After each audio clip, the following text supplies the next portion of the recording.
You can't take 3 from 2. 2 is less than 3, so you look at the 4 in the tens place. Now that's really 4. Mathematic blocks, the result of years of development, is kid, teacher, and parent tested. It's a durable, well-built, precisely calibrated device designed to teach addition, subtraction, multiplication, division, equalities, inequalities, and the mysterious algebraic unknown, as well as the most important lesson of all, math is fun. But before you start playing with it, you'll need to get your two-pan balance assembled. It's really very simple. The balance contains these parts. All you have to do is snap the base together like so. The lid, the lever snaps on like so. And then the pans just hook on to the ends here. Now the pans don't come assembled. What you have to do is hook the little white rods into the corners of the pans.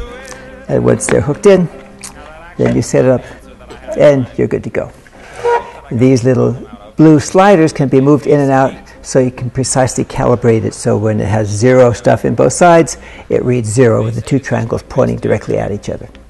Now, when you actually work with the blocks, it turns out there are two games here. There are the black blocks, which are for addition and subtraction, and the colored blocks, which are for multiplication and division. So to demonstrate how that works, let's start out with a simple addition problem.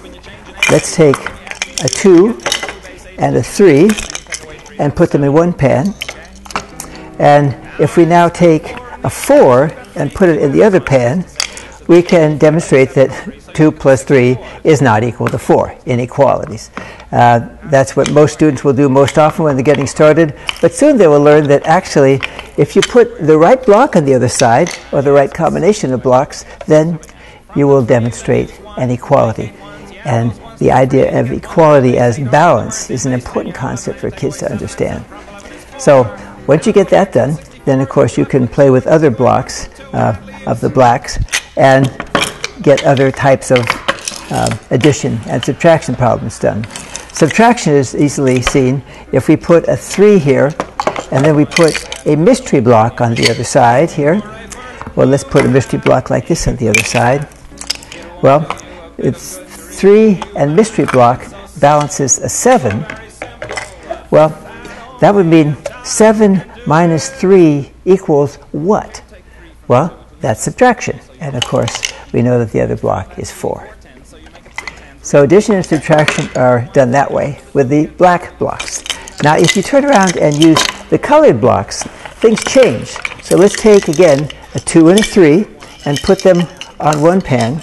Now, if we do what we thought worked before, which is to put a 5 on the other side, then apparently it's close, but it's not right. Well, if you play around long enough, even if you don't know the answer, sooner or later you'll hit upon trying this guy. And as you know, 2 times 3 is 6, which is kind of mysterious because aren't we adding the weight of the 2 and the weight of the 3? So shouldn't we get the weight of the 6? Well, we do, but that's where the magic comes in. Just to sort of get you to appreciate a little bit more about the deviousness of my plan and my patent, let's try a couple other blocks here. Let's put a 10 on one side, and we'll put a 20 on the other side. Now, obviously, if I had another 10, 10 plus 10 would be equal to 20. But it doesn't work, because this is 10 times 10, and this is not a 100 block. So what we have to do then is take a 2, which even though it's significantly lighter than the 10, has the magic ability to double, apparently, the weight of the 10, so that 2 times 10 equals 20. So that's multiplication, and of course division can be done in a similar fashion, making one of the two blocks the unknown. 20 divided by 10 equals what?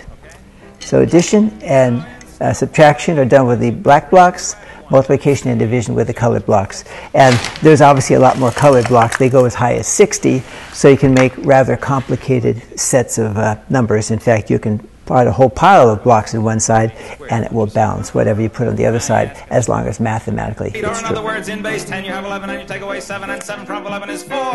Now go back to the 64s. You're left with 2 and you take away 1 from 2, and that leaves...